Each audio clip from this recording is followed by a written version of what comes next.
जय हिंद दोस्तों, स्वागत है आप सभी का एक बार फिर से हमारे YouTube चैनल दी कॉपी पेन में। तो आज हम लोग बात करेंगे 1857 की महान क्रांति के बारे में। और इस टॉपिक से जो भी इम्पोर्टेंट पॉइंट होंगे एग्ज़ाम के लिए वो सब आप लोग पढ़िएगा। हम बताएंगे कौन कौन से पॉइंट्स आपको ध्यान में रखने, ठीक। तो चलिए शुरुआत करते हैं पहले पॉइंट से। तो 1856 में अंग्रेज़ों ने पुरानी बंदूक, ठीक, पुरानी बंदूक कौन सी थी? ब्राउन बैस। तो उसके स्थान पर अंग्रेज़ों ने एक नई बंदूक लाई। कौन सी थी? उसका नाम था एनफील्ड राइफ़ल, ठीक। तो एनफील्ड राइफ़ल के प्रयोग का उन्होंने निर्णय लिया था। कब? 1856 की बात है। उसके लिए अब भाई बंदूक रहेगी तो खाली तो रहेगी नहीं, कारतूस की ज़रूरत पड़ेगी ना। तो उसके लिए जो कारतूस बनाए गए थे उन्हें राइफ़ल में भरने से पहले मुंह से खोलना पड़ता था और इन कारतूसों में गाय और सूअर की चर्बी का प्रयोग किया जाता था। यह चर्बी वाला कारतूस ही 1857 की क्रांति का प्रमुख कारण बना, ठीक। तो ये तो एक प्रकार से बैकग्राउंड हो गया। अब बात करते हैं 29 मार्च 1857 को मंगल पांडे नामक एक सैनिक ने बैरकपुर में गाय की चर्बी मिले कारतूस को मुंह से काटने से, ये मतलब साफ तौर से इन्होंने मना कर दिया था। इसके फलस्वरूप क्या हुआ? इन्हें गिरफ्तार कर लिया गया और 8 अप्रैल 1857 को फांसी दे दी गई, ठीक। अब ये इम्पॉर्टेंट पॉइंट है, फांसी कब दी गई? 8 अप्रैल 1857 को, ठीक। और मंगल पांडे का संबंध जो है वो 34वीं बंगाल नेटिव इन्फेंट्री से था।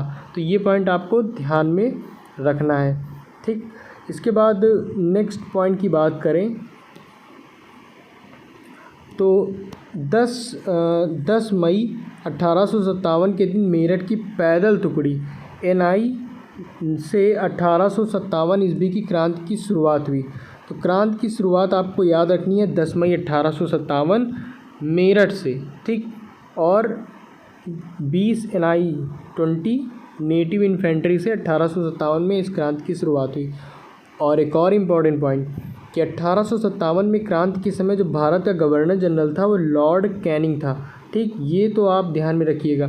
और एक और चीज़ आपको ध्यान में रखनी कि उस समय इंग्लैंड के प्रधानमंत्री कौन थे, प्राइम मिनिस्टर कौन थे? तो पामस्टन थे, ठीक। कौन थे?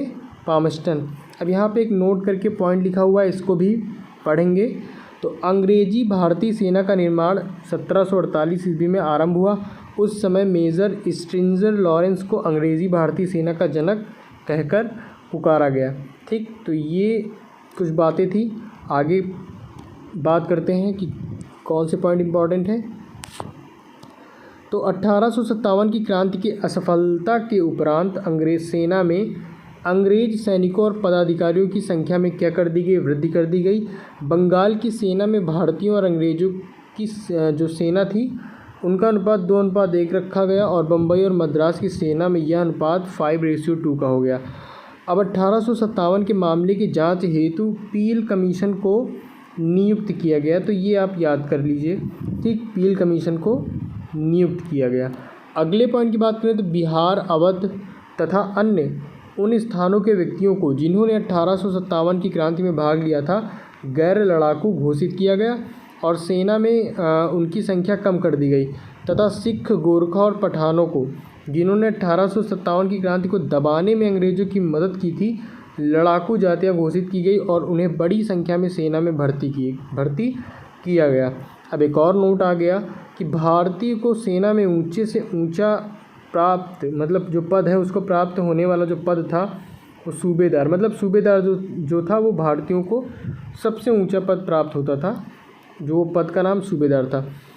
इसके बाद एक बहुत ही ज़्यादा इम्पॉर्टेंट पॉइंट आपके सामने आता है कि किसने कहा रानी लक्ष्मीबाई के बारे में कि वह क्रांतिकारियों में एक अकेली मर्द थी, ठीक। क्रांतिकारियों में वह एक अकेली मर्द थी।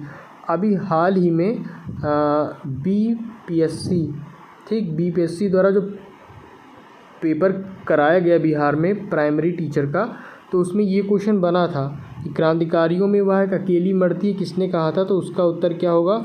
हीरोज़ ने कहा था। तो आप अंदाज़ा लगा सकते हैं कि ये कथन हीरोज़ का कितना इम्पोर्टेंट है जो उन्होंने लक्ष्मीबाई के बारे में बताया है, ठीक, तो ये इतना क्लियर हो गया। अब हम जानते हैं कि किस इतिहासकार ने 1857 की क्रांति के बारे में क्या कहा। तो एक बीडी सावरकर जी हैं, इन्होंने कहा कि यह भारत का प्रथम स्वतंत्रता संग्राम था। पेपर में ऐसे ही पूछ लेगा कि 1857 की क्रांति को भारत का प्रथम स्वतंत्रता संग्राम किसने कहा, तो बीडी सावरकर। ठीक, ऐसे ही डिज़रायली ने कहा था कि यह राष्ट्रीय विद्रोह था और यह पूर्णतः सिपाही विद्रोह था, ये सर जॉन लॉरेंस एवं सीले ने कहा था। इसके बाद एक और कथन है कि यह अंग्रेज़ों के विरुद्ध हिंदू और मुसलमानों का षड्यंत्र था या षड्यंत्र था, तो जेम्स आउड्रम और डब्ल्यू टेलर ने कहा था। एक और पॉइंट अगला है कि बर्बरता तथा सभ्यता के बीच युद्ध था। क्या 1857 की क्रांति जो भी थी ये बर्बरता और सभ्यता के बीच युद्ध था। ये किसने कहा था, ये टी.आर. होम्स ने कहा था। इसके बाद यह धर्मांधों का ईसाइयों के विरुद्ध युद्ध था। ये किसने कहा था, ये L.E.R. रीज ने कहा था। ठीक, रीज ने क्या कहा था, यह धर्मांधों का ईसाइयों के विरुद्ध युद्ध था। ठीक, तो ये पॉइंट्स आपको समझ में आ गए होंगे। ठीक, अब इसके बाद हम बात करेंगे कि 1857 की महान क्रांति के प्रमुख केंद्र। ठीक, मतलब केंद्र क्या थे और उनमें किसने नेतृत्व किया, डेट क्या थी और उसको किस ब्रिटिश अधिकारी ने दबाया। ठीक, तो इसकी हम लोग बात करेंगे। तो पहला जो आता है दिल्ली का आता है, और दिल्ली में बहादुर शाह जफ़र और बख्त खां ने नेतृत्व किया था। मेन बख्त खां ने अपनी अहम भूमिका निभाई थी। और विद्रोह की तिथि क्या थी, 11 से 12 मई 1857। और इसको दबाया किसने था, हडसन और निकलसन का नाम आता है, लेकिन जो निकलसन था वो मारा गया था।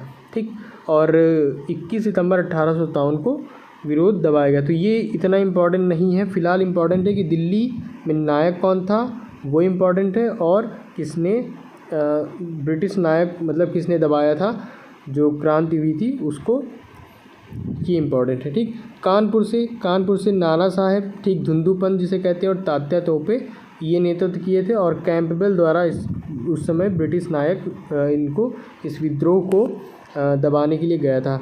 और लखनऊ से बेगम हजरत महल का नाम आता है, और हेनरी लॉरेंस जो मारा गया था, और कैंपबेल भी था।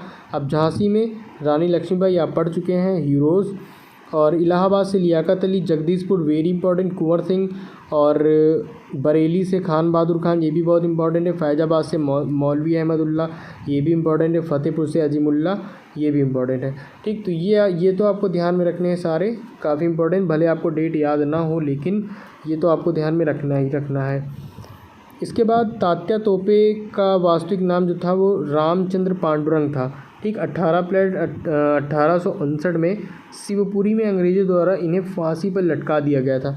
और बेगम हजरत महल का जन्म जो हुआ था 1820 ईस्वी में, और मृत्यु 1879 में नेपाल में हुआ था। और उन्हें काठमांडू के जामा मस्जिद मैदान में दफनाया गया।